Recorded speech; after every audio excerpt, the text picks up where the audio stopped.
Oke, baik semuanya. Kita mulai perkuliahan hari ini. Bismillahirrahmanirrahim. Assalamualaikum warahmatullahi wabarakatuh. Waalaikumsalam warahmatullahi wabarakatuh. Waalaikumsalam warahmatullahi wabarakatuh. Oke, selamat siang semuanya. Siang Bu. Oke, semuanya tolong kita open kameranya teman-teman. Biar saya kayak nggak ngajar sendiri nih. Yuk, walaupun online, kita tetap biar maksimal ya. Oke, sip.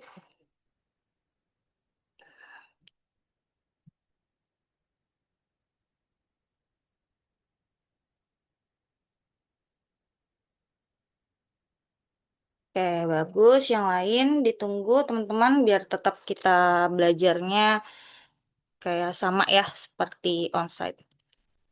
Oke, terima kasih semuanya yang sudah open kamera. Baik, kita mulai semuanya.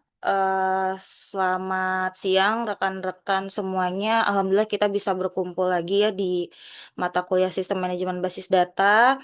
Pada hari ini kita akan melanjutkan materi di minggu ketiga yang mana sudah semakin fokus lagi, sudah semakin dalam lagi dari yang sebelumnya kita sudah belajar konseptual data model. Nah, saat ini kita akan belajar logical data model dan juga skema relasi.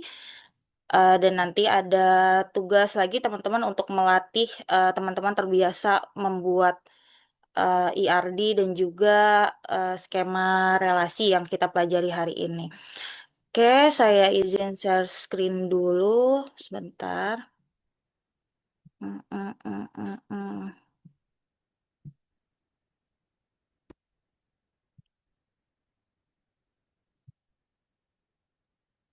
Oke, semuanya sudah terlihat ya materinya.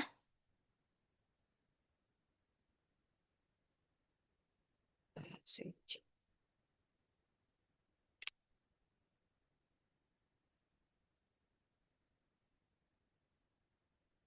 Ya.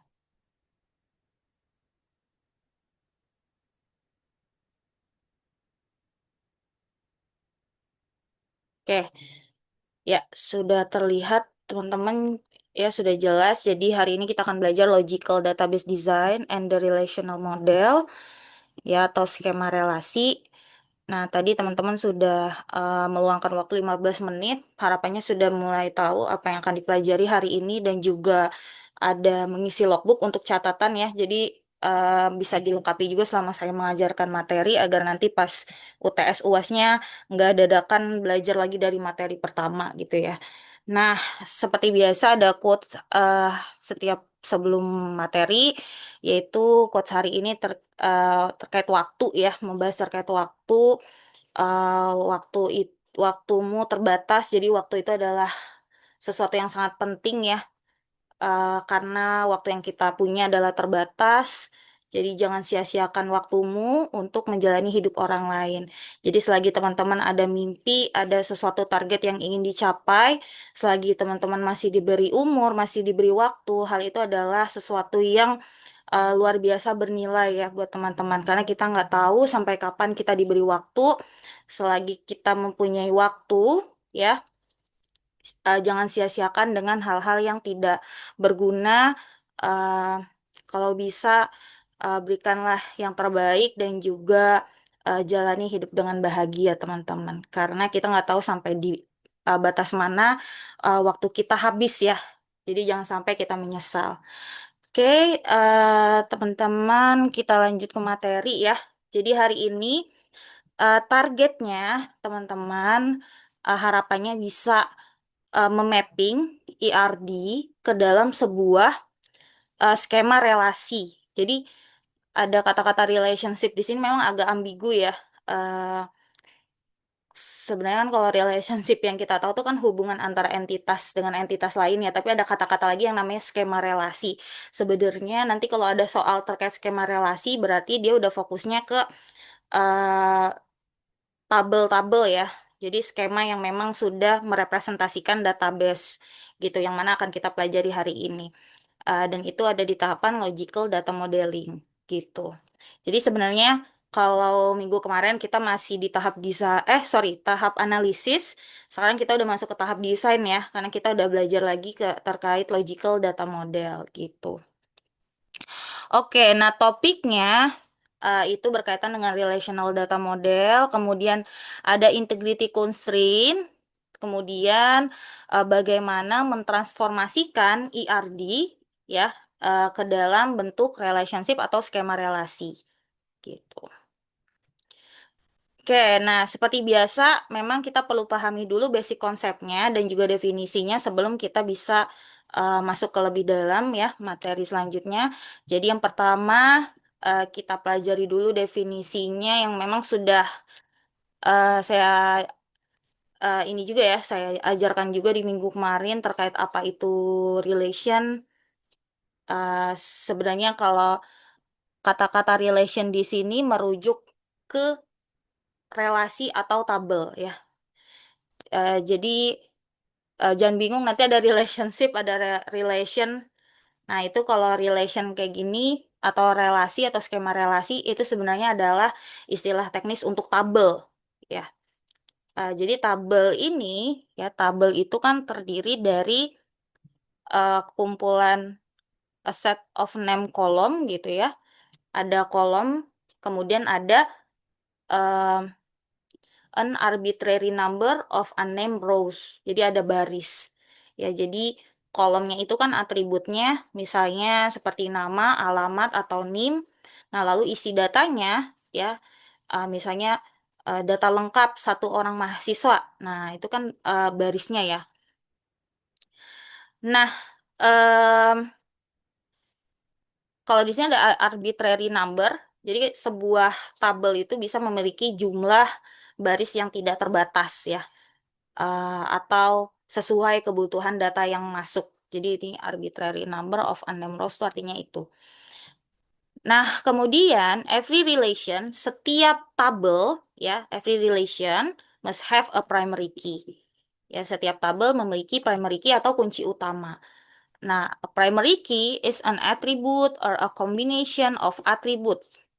Nah, jadi primary key itu tadi kan identitas unik untuk setiap baris ya, misalnya di tabel mahasiswa setiap baris mahasiswa itu kan berbeda dengan baris yang lainnya ya. Itu diidentifikasi dengan primary key-nya atau NIM-nya gitu ya, karena tidak mungkin ada dua mahasiswa yang NIM-nya tuh sama. Nah, di sini primary key juga bisa gabungan ya dari combination of attributes that uniquely identifies each row in a relation. Nah, di sini eh, disebut composite key ya. Jadi composite key itu adalah eh, kunci gabungan ya. Jadi kadang satu kolom aja tuh nggak cukup untuk menjadi identitas unik. Nah, composite key adalah primary key yang terdiri dari gabungan dua kolom atau lebih. Misalnya, dalam tabel jadwal kuliah, eh, primary key-nya itu gabungan dari kode mata kuliah ditambah ruangan. Nah, agar kuncinya unik, agar tidak bentrok dengan jadwal lain misalnya.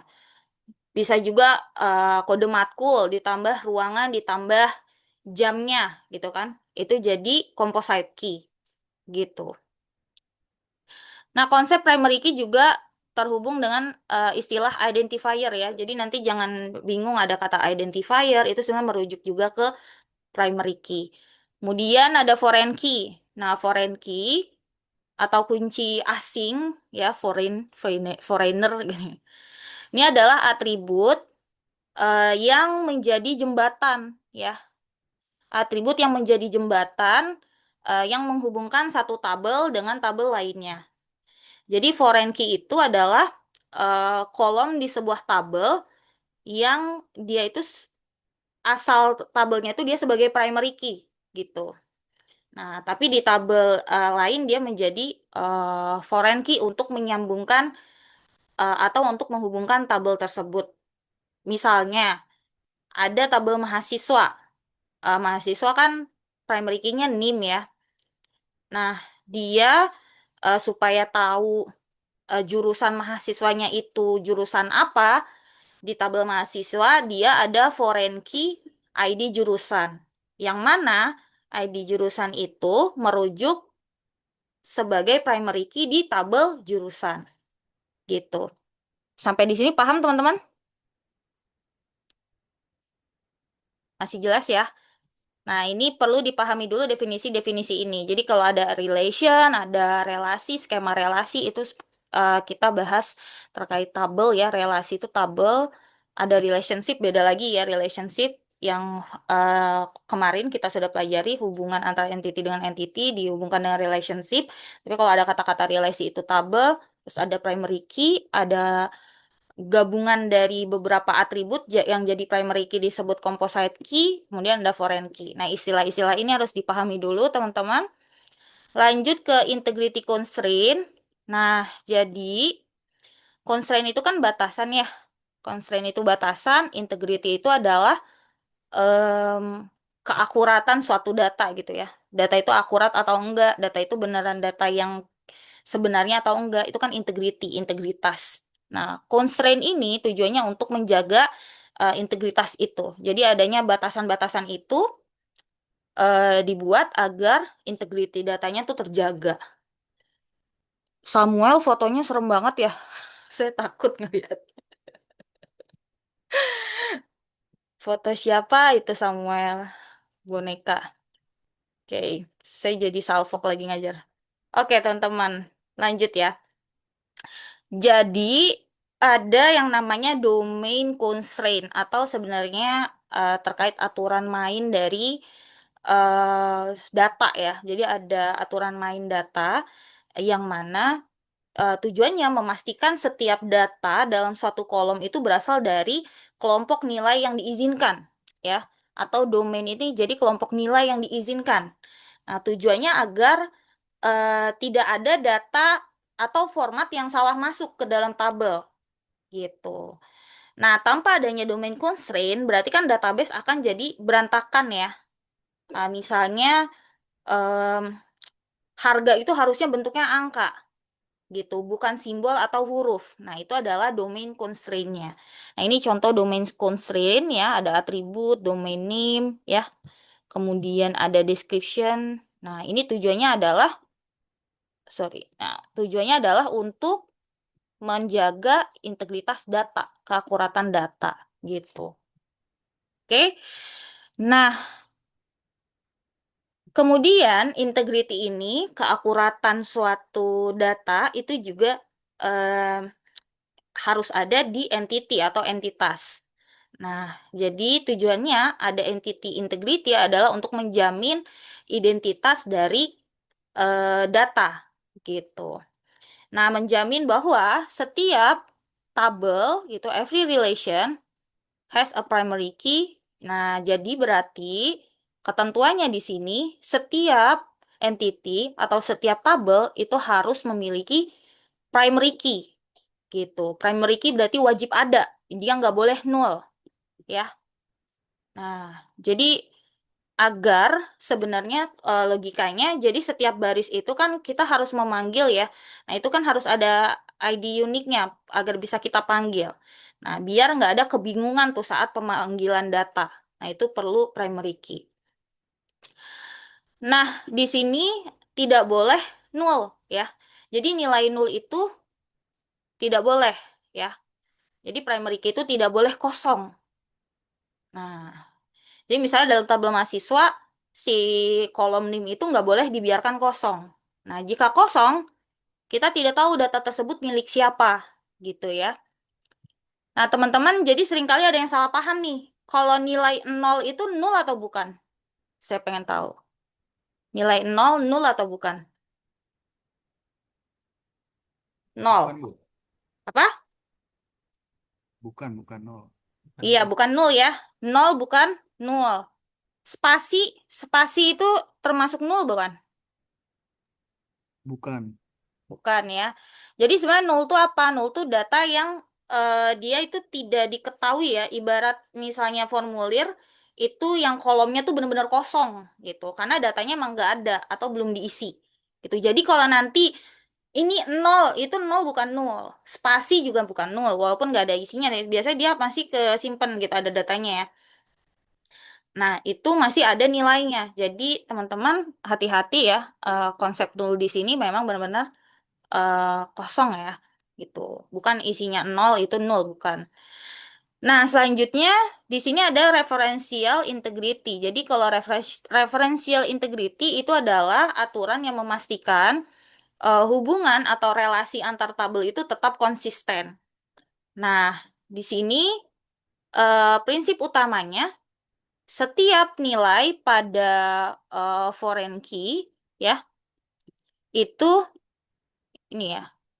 Jadi primary key, sorry, setiap nilai pada foreign key harus selalu memiliki pasangan yang sah di primary key tabelnya.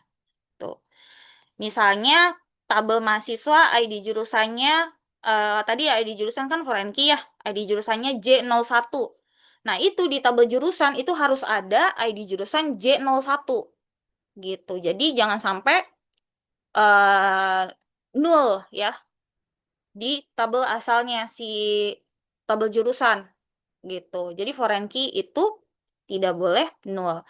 Nah, tapi di sini ada kondisi kapan foreign key itu boleh kosong. Nah, yang pertama kalau di sini yang tidak boleh kosong adalah ketika si relationship-nya, hubungannya itu mandatory. Ya, yang kemarin tuh cardinalities constraint-nya yang mandatory, yang wajib. Nah, itu foreign key-nya nggak boleh kosong. Ya, karena setiap data tuh harus ada hubungannya di kalau di mandatory ya. Ya, ini wajib. Berarti foreign key-nya nggak boleh kosong. Contohnya, misal ada setiap transaksi penjualan wajib memiliki pelanggan. Nah, di sini berarti si ID pelanggannya itu nggak boleh kosong, ya, karena di situ ada wajib kan. Jadi itu nggak boleh nol. Nah, karena di situ tidak mungkin, berarti di business rules-nya dia tidak mungkin ada penjualan yang tanpa pembeli gitu.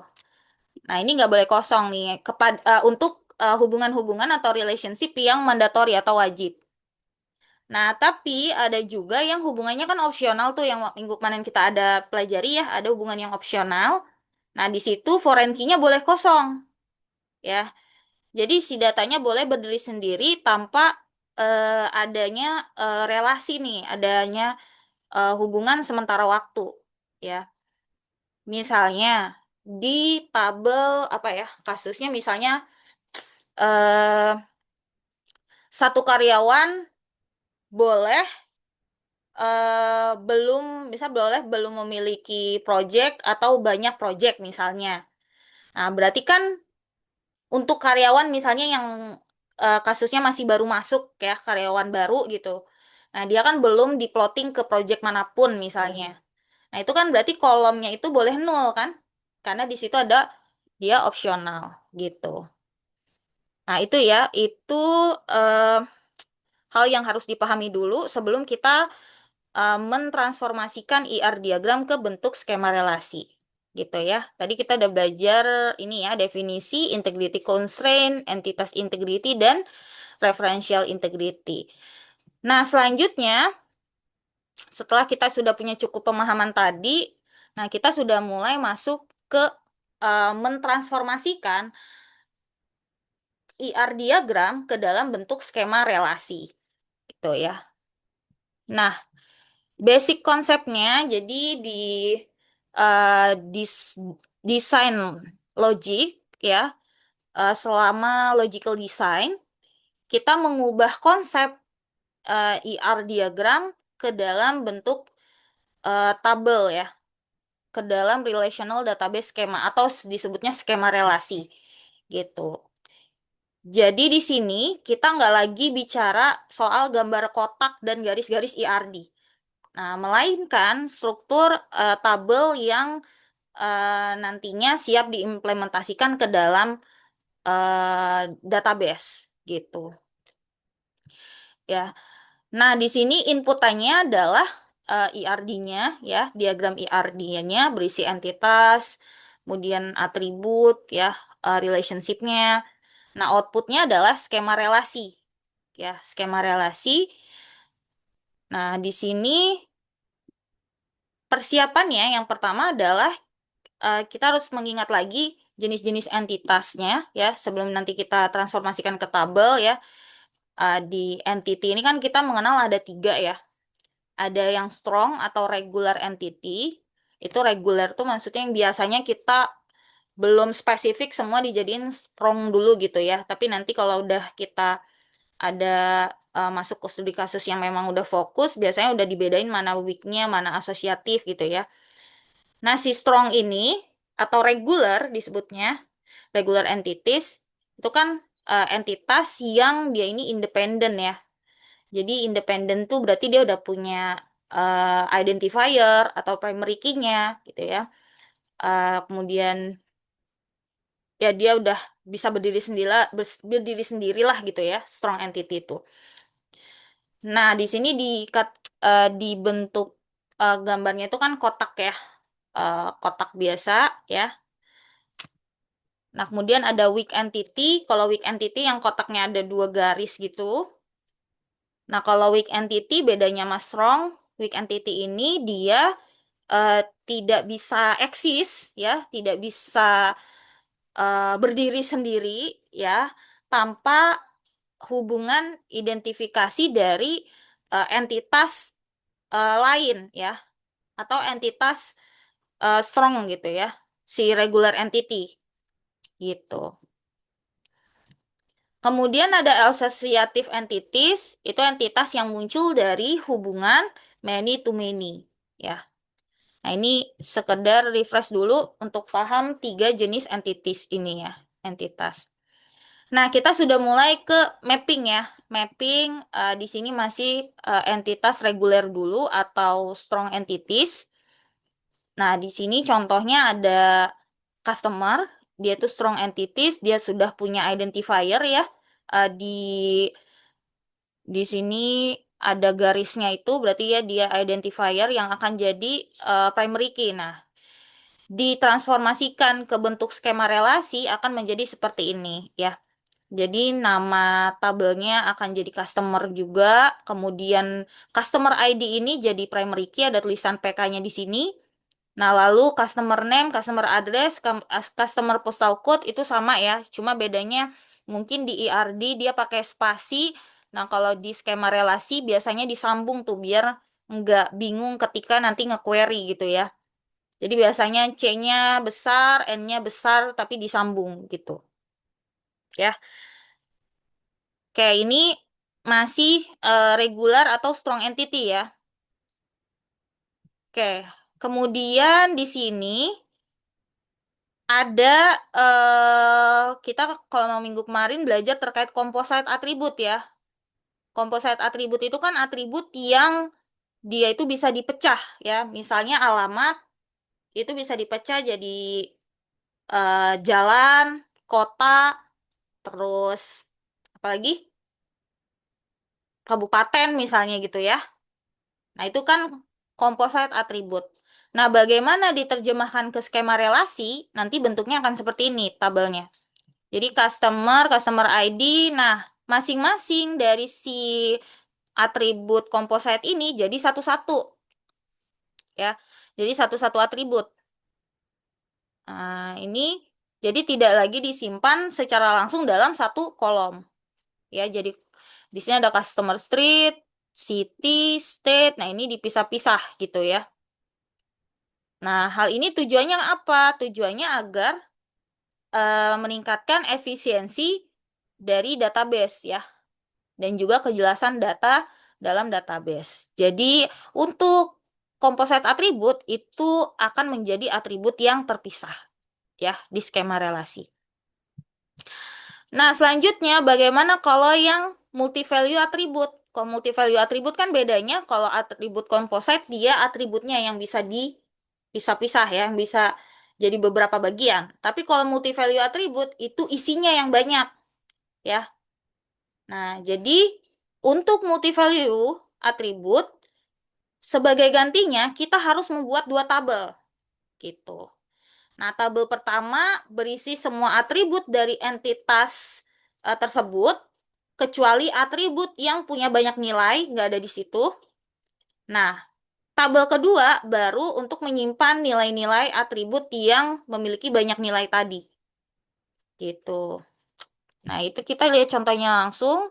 Misalnya di ERD ya, ada tabel pegawai, ini primary key-nya. Nah, lalu multi value atribut itu skill ya, teman-teman.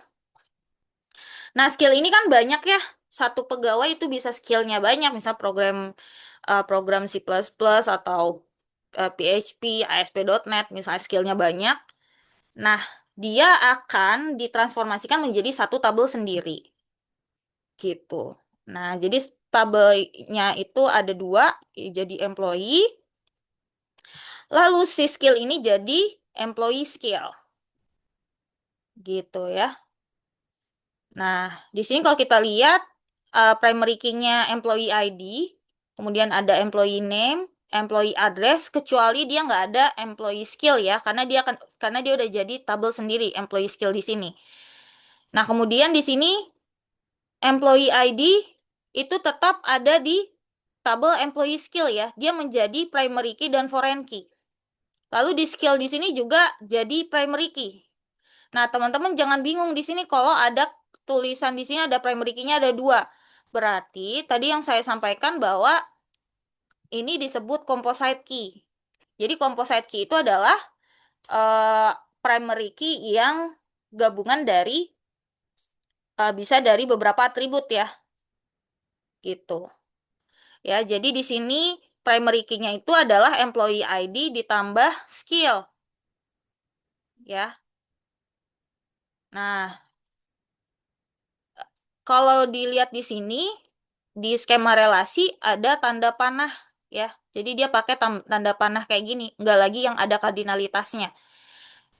Nah, untuk panah ini, dia itu selalu panahnya itu merujuk ke primary key asal ya. Jadi di sini foreign key selalu panahnya itu merujuk ke primary key-nya ya. Nah, ini kan foreign key-nya nih si employee ID. Dia merujuk ke tabel primary key-nya di employee gitu. Jadi jangan sampai kebalik nanti tanda panahnya ke arah mana ya. Itu selalu foreign key merujuk ke primary key-nya kalau di skema relasi. Oke, sampai di sini ada yang mau ditanyakan dulu nggak, teman-teman? Ada yang masih bingung? Ibu, Ya, gimana? kira-kira untuk employee skill-nya itu perlu employee name nggak sih, Bu? Atau udah ID-nya aja gitu? Oh, perlu, nggak, sorry. Nggak perlu, karena dia udah ada employee ID di sini. Nanti dia bisa ngambil name-nya itu karena dari employee ID-nya udah ada, udah Oke, dapat. makasih, Bu. Ah, ah. Oke, lanjut ada lagi yang mau ditanyakan? Masih Bu, jelas ya, itu teman-teman? di Oh iya, di boleh, employee Farhan. skill, Mm-mm. kenapa primary key-nya ada dua, Bu? Atau emang dibolehkan kalau ada dua primary key? Ya, jadi tadi yang sudah saya jelaskan bahwa eh, kalau di suatu tabel itu kan kadang dia nggak punya ini ya, nggak punya primary key-nya ya. Kayak beberapa kasus di weak entity dia nggak punya primary key. Nah, composite juga nggak punya. Sorry, asosiatif juga dia nggak punya biasanya gitu ya. Nah, kita bisa buat yang namanya composite key gitu. Jadi composite key itu adalah gabungan beberapa atribut untuk menjadi primary key. Nah, ini di employee skill, dia primary key-nya itu adalah employee ID ditambah si skill di sini. Gitu, untuk jadi primary key-nya. Gitu, Farhan. Oke, Bu, terima kasih, Bu. Oke, ya. Oke, lanjut ya. Lanjut dulu ke weak entities ya. Nah, jadi kalau untuk weak entities, tadi kan weak entities itu entitas yang tidak memiliki atribut kunci sendiri atau identifier ya. Jadi dia bergantung pada entitas lain agar dapat diidentifikasi secara unik. Contohnya misalnya ada tabel orang tua sama anak. Nah, orang tuanya itu kan strong entity karena dia bisa berdiri sendiri, tapi kalau anak itu dia perlu diidentifikasi dari orang tuanya yang mana kan. Makanya dia nggak bisa berdiri sendiri. Gitu. Nah, namun karena si weak entity ini nggak punya primary key sendiri, dia perlu menggunakan primary key dari si entitas yang mengidentifikasinya, ya, yaitu di strong entity. Tuh. Nah, contohnya di sini misalnya tadi ada pegawai lalu ada dependent nih tanggungan ya, tanggungannya bisa dari anak, istri gitu ya. Nah, di IRD ini dilihat ya weak entity kan garisnya ada dua, berarti dia adalah weak entity. Di sini ada garis dua di dependent name. Tadi kan kalau garis satu dia primary key ya. Nah, kalau garis dua ini disebutnya dia sebagai partial key. Jadi partial key ini atribut yang dia ini nggak cukup kuat untuk jadi identitas unik. Nah, dia perlu ditambah sama key dari strong entity, ya. Makanya nanti jadi terbentuk composite key kayak yang tadi ditanya Farhan. Jadi nanti composite key itu bisa employee ID ditambah dependent name-nya gitu. Nah, makanya bentuknya jadi seperti ini, teman-teman. Ya, di skema relasi, ya, skema tabelnya si employee ya primary key-nya udah pasti ya employee ID, PK-nya nih garis satunya ini primary key-nya. Nah, di sini ada garis dua, dia tuh partial key. Ya, jadi dia perlu tambahan key lain nih. Ya, jadinya composite key nih, gabungan antara dua atribut ya. Nah, di sini bahkan bukan hanya dua ya, ada satu, dua, tiga, empat ya, empat ya, karena di dependent name ini dia ini ya, dependent name ini apa tadi composite atribut ya? Ya, composite atribut. Jadi atributnya dipecah ya, first name, middle initial, last name. Nah, berarti si primary key-nya itu adalah gabungan employee ID. Ya, di sini tetap employee ID jadi foreign key juga. Selain dia primary key, gabungan dari first name, middle name, last name, itu jadi satu primary key. Nah, nanti kalau misalnya di query itu dia manggilnya akan ada join-join gitu ya, pakai N. Ya, jadi aware misalnya primary key-nya first name N apa. Nah, pada kondisi ini ya, kondisi ini primary key-nya jadi terlalu panjang ya. Jadi sangat kompleks. Nah, hal ini bisa membuat pencarian itu jadi lambat. Nah, pada kasus ini kemarin sudah diajarkan juga konsep yang namanya surrogate key atau key yang buatan.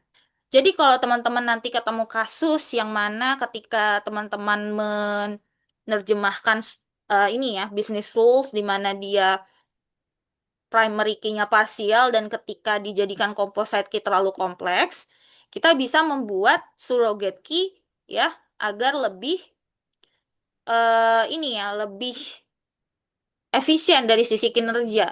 Nah, jadi query-nya tuh lebih cepat karena hanya menggunakan satu kolom yaitu di sini yang menjadi primary key adalah dependent ID. Gitu.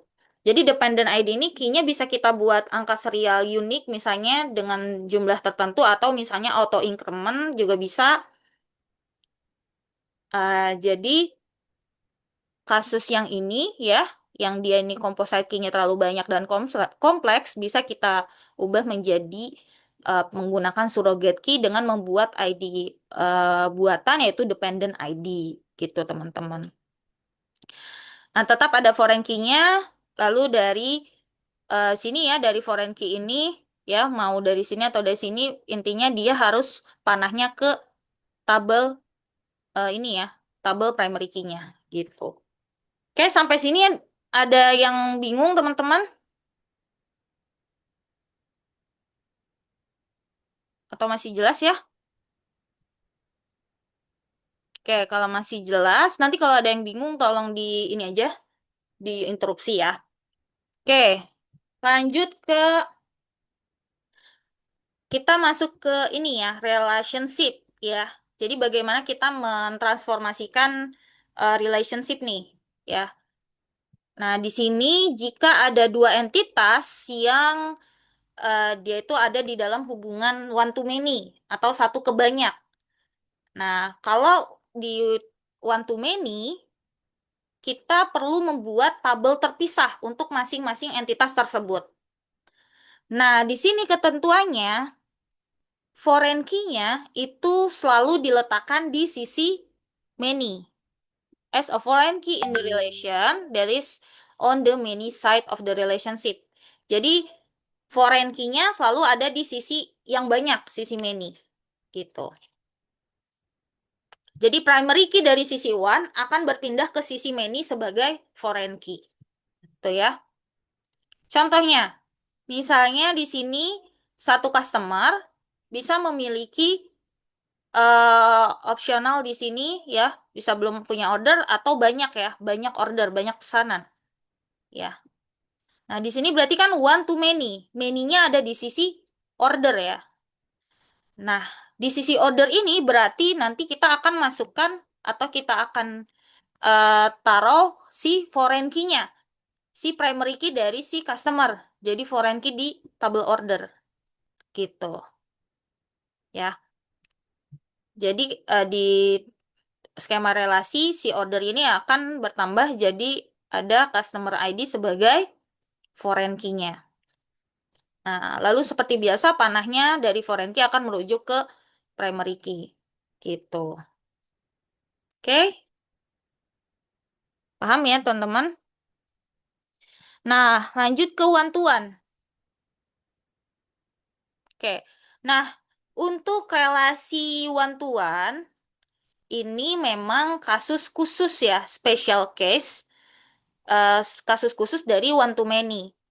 Ya, jadi proses pemetaannya nanti tetap ada dua tabel untuk masing-masing entitas, lalu menjadikan primary key dari salah satu tabel sebagai foreign key di tabel lain, itu tetap ada. Nah, tapi memang tergantung dari balik lagi ke aturan bisnis yang nantinya akan diterapkan. Gitu. Jadi kalau one to one nanti tergantung aturan bisnisnya bagaimana. Nah, contohnya di sini ada hubungan relasi dari perawat ya dengan si care center. Nah, di sini teman-teman kalau masih ingat materi minggu lalu ada deskriptif atribut yang mana yaitu atribut tambahan untuk menjelaskan suatu hubungan ya, baik many to many atau one to one. Jadi, nah ini contohnya yang one to one nih. Dia juga bisa ada deskriptif atribut. Tapi bedanya kalau relasinya itu many to many, ya relationshipnya many to many, dia nanti akan jadi associative entity kan. Tapi kalau yang one to one seperti ini, nah nanti akan masuk ke salah satu tabel ya menjadi atribut gitu. Nah, contohnya di sini ya, kalau untuk tadi ya, untuk memetakan foreign key-nya di mana, balik lagi, itu tergantung dari aturan bisnis yang mau diterapkan ya. Nah, ini kan kalau di sini berarti si care center-nya itu dia bergantung pada si eh, perawat yang akan ditugaskan ya keberadaannya, jadi di care center. Tapi kalau misalnya nanti si satu setiap perawat itu memiliki satu care center, nanti berarti si care center ID-nya ada di sini nih, jadi foreign key. Ya, jadi pilihan terbaiknya nanti tergantung aturan bisnisnya nih kalau one to one. Ya, foreign key mau diterapin di mana. Kalau one to many kan tadi foreign key-nya sudah pasti di many ya, teman-teman. Gitu. Oke, jelas ya, teman-teman?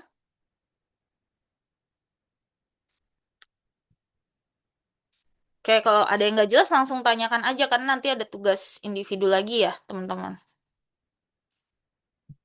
Oke, lalu ke many to many. Ya, tadi udah one to many, one to one, sekarang many to many. Nah, untuk pemetaan relasi many to many, di sini kan misalnya ada hubungan entitas A sama B, ya. Untuk hubungan yang many to many, pasti si relationship-nya itu akan menjadi sebuah relasi atau sebuah tabel baru, ya, yaitu C. Nah, si C ini nantinya akan menyimpan si kunci utama dari kedua tabel yang berhubungan, ya. Nah, jadi jika ada hubungan many to many, ya, nanti akan seperti ini, teman-teman. Ya, contohnya. Oke. Nah, ini ya, tadi bedanya yang hubungan one to one. Ini kan kalau one to one dia tetap dia ada juga deskriptif atribut ya, ada atribut tambahan penjelas dari si hubungan ini, tapi dia akan masuk menjadi atribut di salah satu tabel. Tapi kalau yang many to many, si date complete-nya ini akan menjadi associative entity ya. Di hubungan si complete ini akan menjadi associative entity. Dan si date complete-nya ini akan jadi atribut di associative entity. Karena hubungannya many to many. Gitu. Nah, di sini si tabel employee akan jadi tabel sendiri. Kemudian si date complete-nya ini yang deskriptif atribut akan masuk ke associative entity. Ya, si hubungannya juga akan jadi associative entity. Nah, di associative entity dia ada foreign key ya dari kedua tabel yang berhubungan ya. Nah, employee ID dan course ID ini kan dari dua tabel yang berhubungan ya. Si course sama employee punya masing-masing key, dia nanti di associative entity itu akan jadi di sini jadi foreign key dan juga karena di sini nggak ada identifiernya, jadi dia jadi primary key gabungan nih, jadi composite key ya, gitu. Ya, jadi composite key primary key-nya adalah employee ID ditambah course ID dan foreign key-nya masing-masing employee ID dan course ID. Gitu. Nah, panahnya nanti masing-masing kan ke ini ya, ke tabel asalnya ya. Foreign key course ID merujuk ke course, employee ID merujuk ke employee ID di tabel employee. Gitu. Jadi relasi many to many itu nggak bisa langsung dipresentasikan dengan dua tabel aja. Dia perlu tabel perantara atau completes di sini ya, tabel yang si relationship-nya ini, si completes ini menjadi satu tabel perantara yang menghubungkan si tabel employee dengan tabel course. Gitu. Oke, jelas ya teman-teman? Masih bisa dipahami?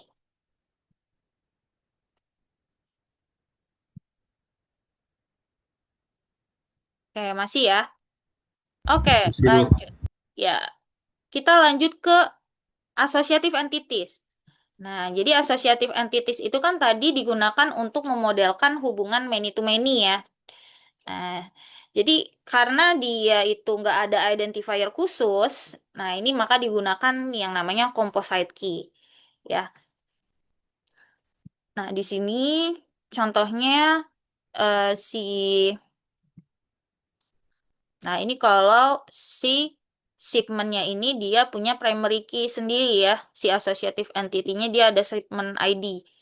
Jadi bukan dari composite key ya, bukan gabungan customer ID dan vendor ID.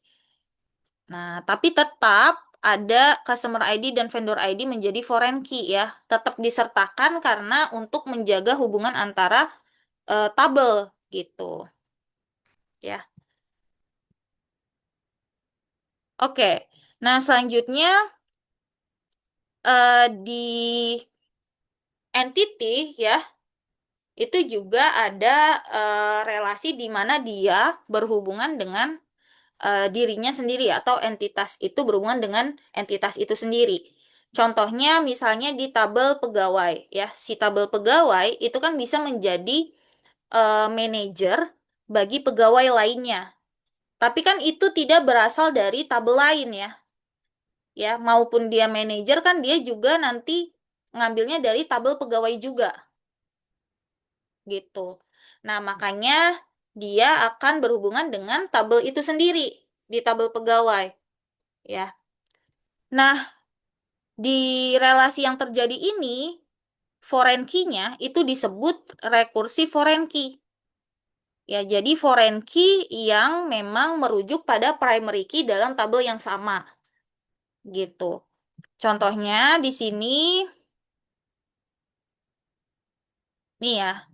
Jadi kalau misalnya nih kalian punya database ya, kan kalian kalau si tabel pegawai, misalnya ada kasus si pegawai itu jadi manajer untuk pegawai lainnya. Kan ngambilnya dari tabel yang sama kan, di tabel employee. Nah, itu namanya unary gitu. Unary itu adalah entitas yang berhubungan dengan entitasnya sendiri, tabel yang berhubungan dengan tabelnya sendiri, ya gitu. Jadi biar nggak bingung, entitas itu kan tabel ya, dia si tabelnya berhubungan dengan tabelnya sendiri. Nah, di diagram IRD-nya kan nanti di petakannya dia hubungannya dengan ini ya, dirinya sendiri, nanti dihubungkannya ya dengan si kotak ininya sendiri gitu. Nah, nanti ini relationship-nya kan ini manage is managed by ya, relationship-nya. Jadi satu pegawai bisa di-manage oleh ini ya, setiap karyawan, satu karyawan bisa memiliki, eh, bisa tidak memiliki misal manajer, atau bisa memiliki banyak, sorry, bukan, sorry gitu ya. Bukan gitu ya. Satu manajer bisa memiliki banyak karyawan ya, banyak pegawai kan, gitu. Nah, bentar ya. Nah, di sini direpresentasikannya ke dalam bentuk skema relasi, dia akan menjadi tabelnya satu, tetap tabel employee, tapi agar dia bisa terhubung dengan tabel itu sendiri, makanya dia perlu foreign key kan. Foreign key itu kan untuk menjaga si hubungan antar tabel kan, jembatannya gitu ya. Nah, si foreign key-nya ini disebut rekursif. Jadi kita bisa bikin foreign key-nya namanya manager ID, tapi sebenarnya isinya itu kan sama. Ya, isinya yang merujuk ke primary key dari tabel itu sendiri. Gitu. Oke, sampai di sini masih paham teman-teman?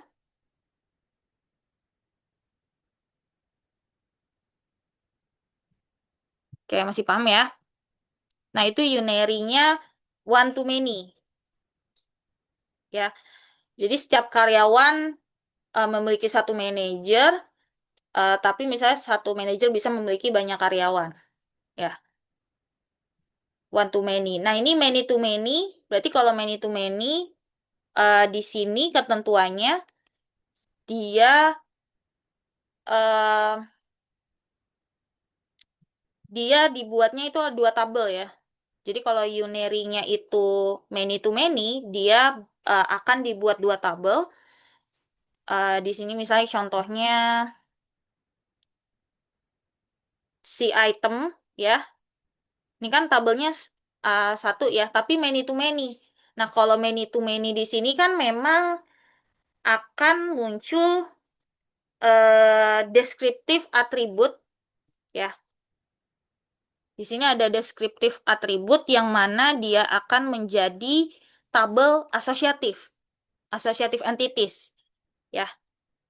Kalau kalian lihat di sini si kuantitinya ini kan dia ada garisnya putus-putus ya.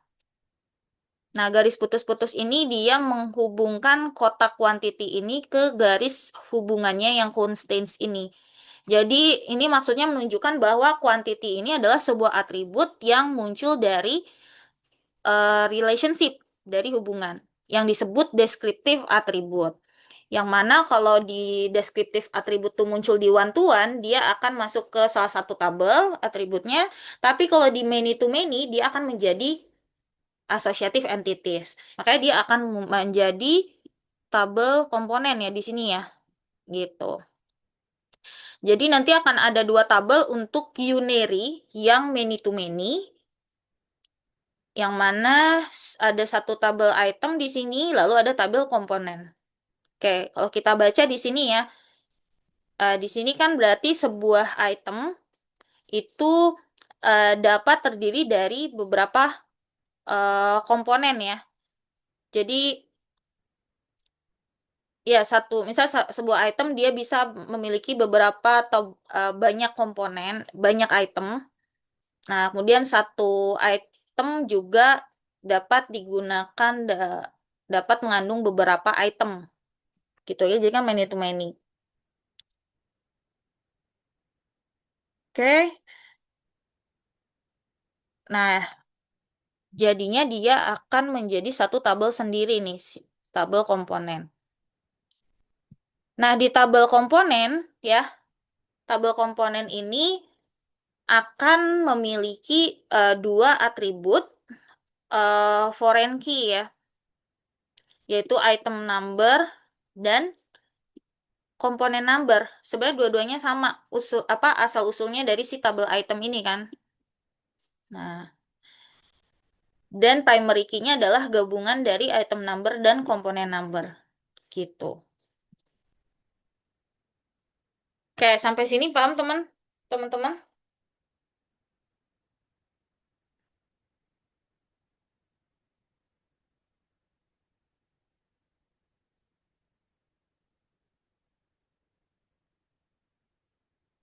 Oke, apakah masih jelas? Masih jelas ya? Jelas, Bu. Oke, nanti kalau ada yang bingung bisa saya jelasin lagi gitu ya, satu slide yang tadi gitu ya. Oke, nah tadi kan unary ya, berarti unary kan dia berhubungan dengan entitas itu sendiri, dengan tabel itu sendiri. Nah kalau ternary itu berarti kan dia ada tiga entitas yang berbeda, terus berhubungan gitu ya. Nah di sini untuk memetakannya, dia akan jadi seperti ini ya, langsung ke contohnya. Misalnya ada tabel pasien, tabel dokter, misalnya ada tabel treatment. Nah, di ternary yang many to many, balik lagi kalau yang many to many, dia akan muncul si associative entities ya. Jadi si hubungannya itu akan butuh menjadi tabel penghubung ya. Nah, di sini informasinya, ini kan seorang pasien dia menerima bisa suatu perawatan, kemudian perawatannya itu kan diberikan oleh seorang dokter, dan informasi kapannya, bagaimana perawatan tersebut, kemudian hasilnya. Nah, ini perlu si relationship-nya itu dijadikan suatu tabel sendiri yang namanya associative entities gitu. Nah, di ternary ini kan ada tiga ya yang saling berhubungan. Jadi nanti di ternary itu akan menjadi tabel-tabel sendiri gitu ya. Si pasien, dokter dengan primary key-nya masing-masing. Kayak gini ya, dengan primary key-nya masing-masing. Lalu si associative entities-nya dia akan eh, di sini foreign key-nya dari masing-masing tabel akan masuk ke sini ya. Ya, si pasien ID, physician ID, dan treatment code ini akan menjadi foreign key dan juga menjadi primary key. Jadi ini composite key ya. Gabungan pasien ID, physician ID, dan treatment code ini jadi composite key gitu ya. Primary key yang digabungkan dari beberapa atribut gitu. Nah, jadi ini ini ya, maksudnya ini kasus yang pertama gitu ya, ketika kalau misalnya kita gabungkan semua key ya jadi composite key, tapi kelemahannya di sini akan menjadi kompleks karena yang digabungkan ini ada tiga key. Nah, di sini kita bisa pakai surrogate key ya. Nah, kita bisa pakai surrogate key ya untuk kasus-kasus yang memang si key-nya itu akan menjadi kompleks. Nah, agar lebih optimal, kita bisa mengurangi kompleksitas kunci tersebut ya, kunci composite tersebut dengan membuat sebuah key buatan ya atau surrogate key. Nah, surrogate key-nya ini disebut P-treatment ID ya. Nah, untuk pasien ID, kemudian physician ID, treatment code itu tetap jadi foreign key agar dia terhubung dengan tabel-tabel yang berhubungan tadi. Gitu. Ya. Oke. Nah, itu ternary. Nah, tadi itu kan, bentar. Bentar ya, ini ya. Oke. Nah, ini entitas asosiatif yang tanpa identifier. Nah, tapi di sini bisa juga associative entities-nya itu sudah memiliki partial identifier. Jadi sudah ada identifier yang memang masih eh, lemah gitu ya, perlu dikombinasikan. Nah, ini partial identifier-nya itu yang P-treatment date sama P-treatment time gitu. Jadi dia parsial namanya ya, kita identifikasinya dengan garis dua yang di bawah, berarti dia itu partial identifier. Jadi dia nggak unik secara mandiri, perlu dikombinasikan dengan primary key dari entitas induknya untuk menjadi unik. Nah, di sini kalau di eh, hasil mappingnya, nanti dia akan seperti ini ya. Nah, di sini juga kalau kita lihat kompleks ya teman-teman ya. Si pet treatment date-nya, pet treatment time-nya digabung dengan beberapa key yang dari tabel yang terhubung. Nah, di sini hasilnya sama seperti contoh yang awal ya. Jadi kita bisa membuat lebih efisien dengan surrogate key. Jadi ini ada beberapa kasus ya ketika misalnya associative entity kalian sudah punya partial identifier ya, tapi ketika memang di mappingkan ke skema relasi menjadi kompleks, nah itu bisa kita tetap simpelkan dengan menggunakan surrogate key. Nah, hasilnya kasusnya sama dengan contoh pertama tadi gitu. Oke? Nah, lanjut. Nah, ini contoh ternary lagi ya. Ternary lagi sama ya. Kalau ini yang warehouse, kasusnya item, vendor. Nanti dia akan menjadi tabel masing-masing. Lihat tanda panahnya ya teman-teman. Foreign key selalu merujuk ke primary key-nya, panahnya. Jadi jangan sampai keliru ya. Nah, di sini si shipment ya yang menjadi associative entities ya, si composite key-nya ini ada gabungan dari 3 key dan itu akan jadi kompleks ya. Nah, makanya dia hasilnya akan membuat surrogate key lagi gitu ya, yaitu shipment number agar lebih membuat efisien gitu ya untuk nantinya dipanggil datanya di database gitu. Oke. Kalau ini sebenarnya ini sama sih. Ini sama. Nah, bentar ya. Oke, nah ini selanjutnya adalah tadi kan kita sudah berkaitan dengan yang relationship ya. Mentransformasikan dari relationship ke skema relasi yang tadi one to one, many to many, one to many, kemudian yang unary, yang entitas berhubungan dengan entitas itu sendiri, unary one to many, unary one to one, ternary, dan lain sebagainya. Nah, sekarang kita juga perlu mengetahui bagaimana kita memetakan supertype dan subtype, ya. Teman-teman masih ingat nggak supertype sama subtype itu apa?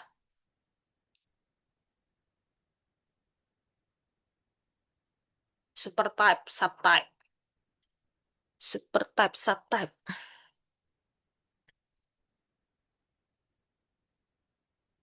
Oke, jadi supertype sama subtype itu tuh untuk entitas yang bisa kita kategorikan umum sama entitas yang kategorinya itu khusus, maksudnya teman-teman. Jadi misalnya ada entity pasien yang minggu kemarin saya jadikan contoh, misal pasien. Nah, pasien ini ya suatu entity pasien ini dia nggak bisa digabungkan dengan pasien yang rawat jalan sama rawat inap karena rawat jalan dia punya atribut khusus yang mana dia nggak bisa dijadiin satu sebagai kategori pasien umum gitu.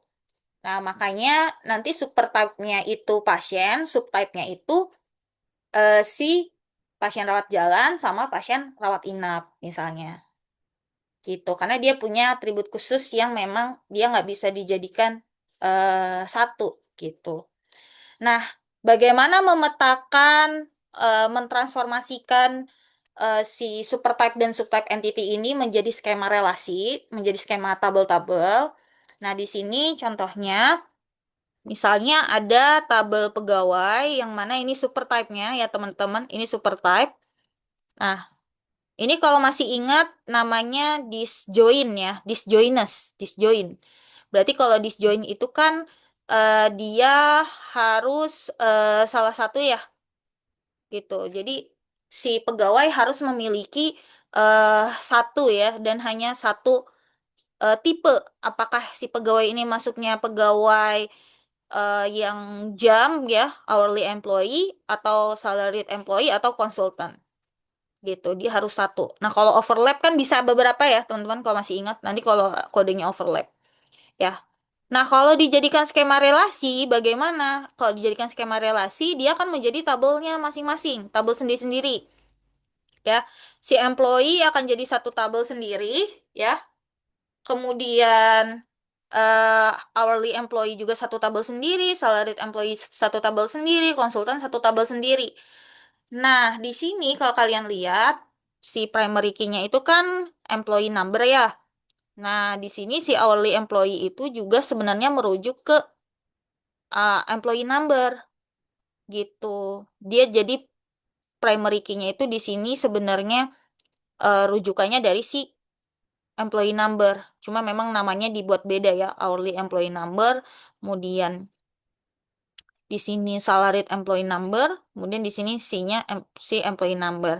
Sama kayak contohnya bisa pasien ya. Pasien pasien sama pasien rawat jalan sama pasien rawat inap kan sebenarnya kode pasiennya tuh sama ya. Kode pasiennya kan itu juga sama, yang mana dia jadi primary key di pasien rawat jalan, misalnya pasien rawat inap juga kode pasiennya sama dengan tabel pasien gitu. Yang beda nanti di sini atributnya nih ya. Bisa kalau di hourly employee rate-nya berapa, kemudian kalau salaried employee annual salary-nya, stock option-nya, bisa kalau konsultan kontak number dan billing rate-nya gitu. Oke, masih bisa dimengerti teman-teman? Bisa ya? Iya, Bu. Oke. Nah, selanjutnya alhamdulillah dari materi udah selesai. Ada yang mau ditanyakan?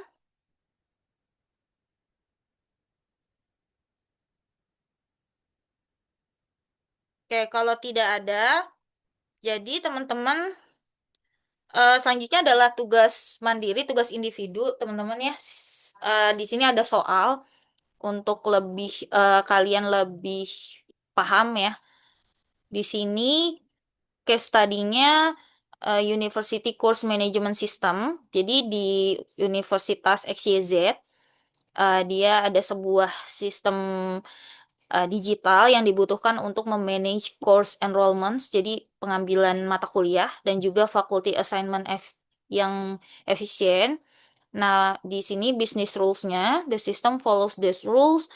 Students, ya mahasiswa dapat mengambil multiple courses and each course can have multiple students. Ya. Kemudian setiap mata kuliah ya atau course di sini itu diajar oleh exactly one lecturer. But a lecturer can teach multiple courses. Nah, kemudian each student belongs to exactly one faculty and each faculty has multiple students. Nah, teman-teman dalam mengerjakan soal ini ya, jangan terlalu um, overthinking kemana-mana. Misalnya kalau di sini yang nomor 2, setiap mata kuliah diajar hanya satu dosen, tapi kalau misalnya di tell you ada tim teaching bisa 2 dosen, nah itu jangan ya. Jadi ya emang strict on the ini aja, di soal aja gitu.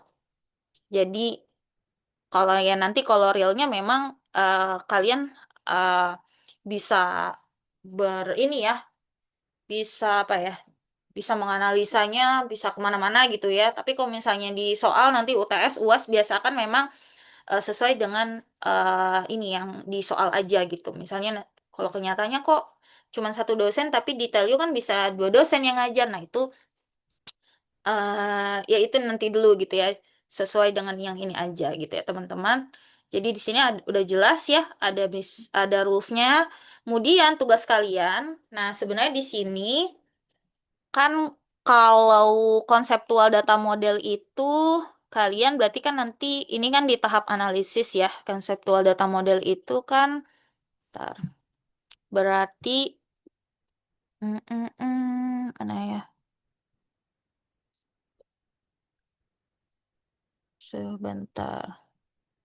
Kalau konseptual data model kan sebenarnya ini ya, eh CDM itu di tahap analisis dia masih entitas, entity, terus belum atribut ya, entity, kemudian relationship, sama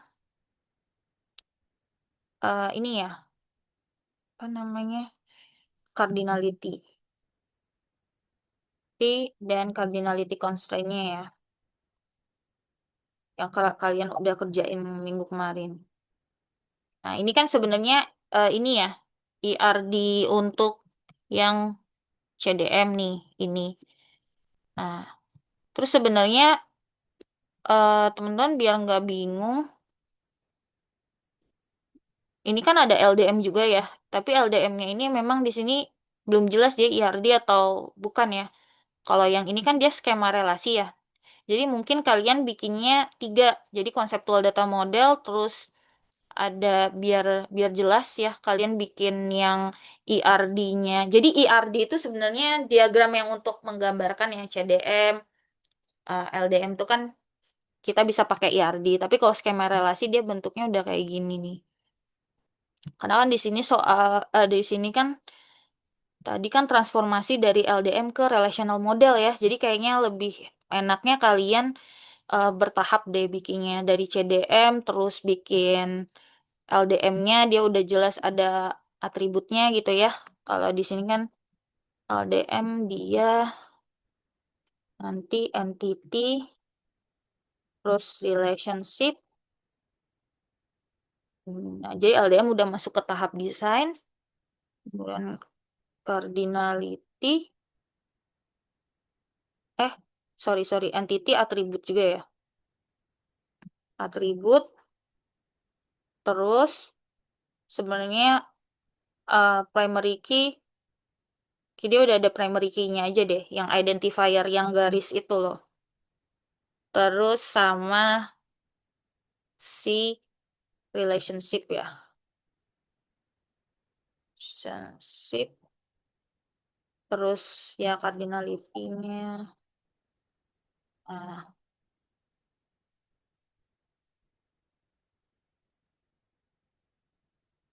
ini kan.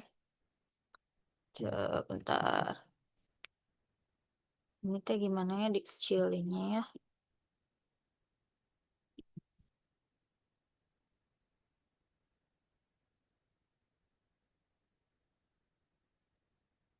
Gimana kah? Hmm. Aduh, naon nih teh? Nah, ya, jelas nggak ya teman-teman? Nggak kelihatan ya? Oke. Nah, hmm, ntar deh saya ketik aja. Nah, terus jadi kan gini ya. Itu kan CDM tuh udah jelas ya, entity, relationship, cardinality sama cardinality constraint. Nah, kalau LDM itu yang IRD-nya kan kayak gini ya. Kayak gini nih IRD-nya ya, masih kotak-kotak, terus primary key-nya tuh digaris, sama sebenarnya ada relationship-nya juga nih kayak gini. Nih ada relationship-nya juga tetap. Nah, tapi kalau LDM udah kayak gini bentuknya. Ya, oh sorry, maaf. Kalau skema relasi udah kayak gini bentuknya. Ya, tabel ini yang udah ada PK-nya, FK-nya, kayak gitu ya, teman-teman. Dia nggak pakai ini lagi ya, nggak pakai ada hubungan relationship-nya lagi. Tapi dia udah panah-panah kayak gini. Itu skema relasi. Tuh. Oke, gimana? Ada yang mau ditanyakan?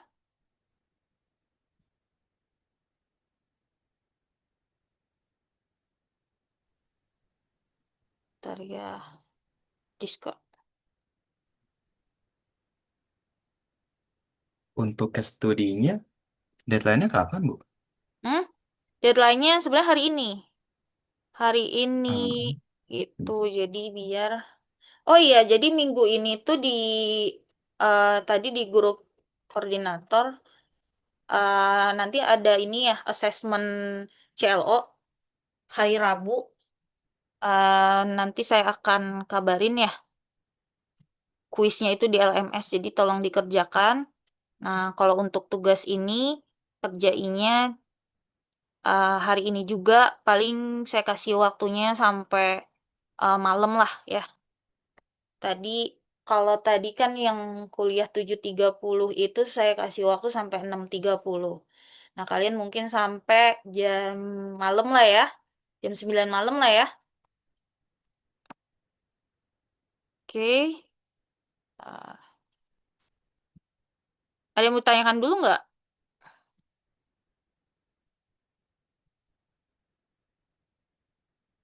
Coba saya perjelas di sininya ya.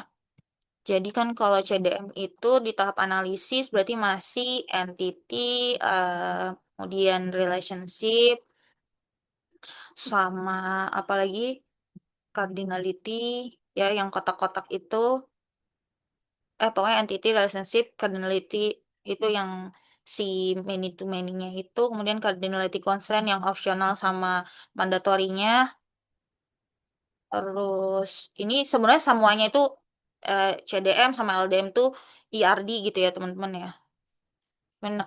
Ada istilah lain yaitu ada skema relasi. Nah itu bentuknya beda lagi. Jadi biar kalian terbiasa. Nah, convert it into. Nah ini kemudian logical data modelnya berarti biar nanti transformasinya lebih enak ya. Di sini berarti kan dia mm, mm, mm, mm, tambah atribut ya. Sama dia udah ada primary key-nya dulu. Nah, terus nanti kalau di skema relasi, nanti dia bentuknya akan uh, kok skema relasi itu. Nah, ini kalau di tahun kemarin ya, ini soal UTS UAS tuh keluar yang skema relasi. Nanti kalau skema relasi bentuknya nanti kayak gini. Ada tabel-tabel gini. Jadi udah nggak ada relationship hubungan nama relationshipnya. Terus nanti hubunginya itu gimana? Hubunginya itu dari si panah ini ya. Panahnya itu foreign key-nya itu selalu mengarah ke si primary key-nya gitu. Mm, mm, mm, mm, mm. Iya bener. Nah nanti di sini berarti entity, atribut, kemudian primary key, foreign key, dia nggak ada lagi yang cardinality, cardinality constraint itu udah nggak ada ya. eh Relationship-nya itu yang garisnya aja sih. Ini relationship, dia relationship name ya, ini ya, biar lebih jelas deh, gitu. Oke, ini ya, gini. Dah. Oke, ada yang mau ditanyakan teman-teman?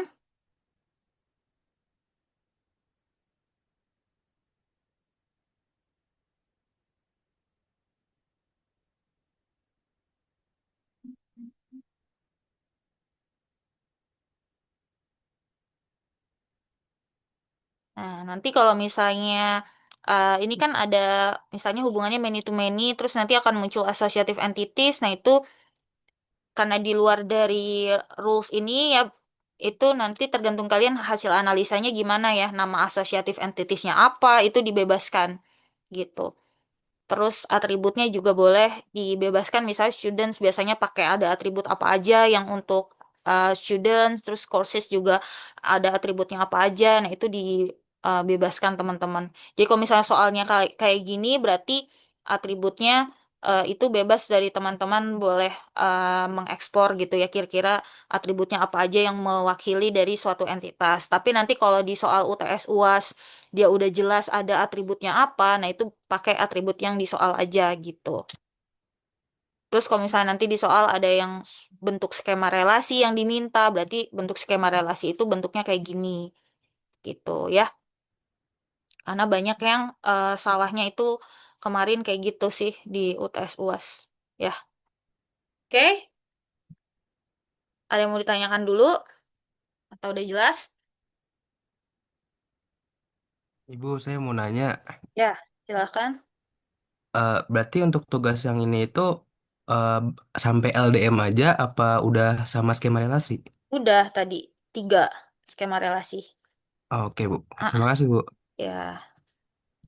Jadi nanti bertahap kalian ngertinya gitu ya, bedanya. Oke.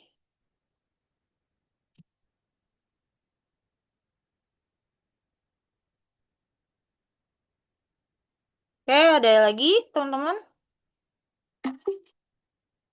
Sambil saya mempersiapkan absen, bisa open kameranya ya, buat ini. Nanti ada dokumentasi. Hmm. Oh, belum dibuka ya. Nanti saya buka Jibril ya. Saya ini dulu buat waktunya dulu. Saya kasih waktu sampai jam 9 malam lah, teman-teman. Jadi dalam pengerjaannya ini individu ya, jadi ngumpulnya sendiri-sendiri. Tapi kalau nanti teman-teman ada yang mau diskusi, bertukar pikiran gitu sama teman yang lain itu boleh, gitu ya. Hmm, Yeay. Ya, oke, kalau sudah sebentar saya siapkan absennya dulu.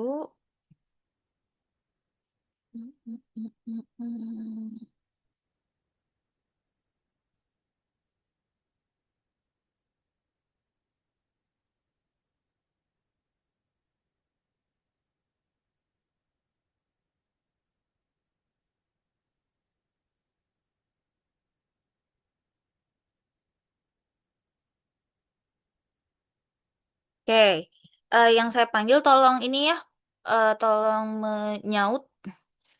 M Nur ini nggak ada ya di sini ya? Di absen saya ada ya M Nur. Nggak ada ya teman-teman ya? Nggak ada, Bu. Nggak Oke. ada, Bu. Nita Tri Rezeki Hadir, Bu. hadir. Ahmad Habibi. Hadir, Bu. Oke, William Diang Anugrah Hadir, Bu. hadir. Oh ya, ini recordnya mau saya post dulu. Nanti saya